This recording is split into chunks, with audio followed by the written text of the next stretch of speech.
তোমার কাছে হাজার অপশন থাকা সত্ত্বেও তুমি জীবনে জাস্ট একজনকে হালভাবে চেয়েছো।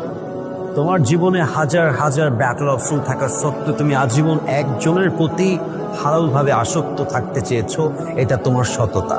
আর যাকে তুমি চেয়েছো সে তোমাকে বাদ দিয়ে অন্য কোথাও ব্যাটার অপশন খুঁজেছে, এটা তার ব্যর্থতা, এটা তার সততা নয়। এবং তুমি একটা কথা অলওয়েজ মনে রাখবা, তুমি তোমার সততা দিয়ে একদিন অনেক দূর এগিয়ে যাবে। আল্লাহ তোমাকে অনেক উত্তম কিছু দিবে। আর যে তোমার বিশ্বাস নিয়ে খেলেছে, যে তোমাকে বাদ দিয়ে অন্য কোথাও ব্যাটার অপশন খুঁজেছে, আল্লাহ তো উপরে আছেন। তুমি কেন হতাশ হয়ে যাও? তুমি কেন মন খারাপ করো? অচিরেই ওয়ালাসাউফা ইউতিকা রাব্বুকা ফাতারদা।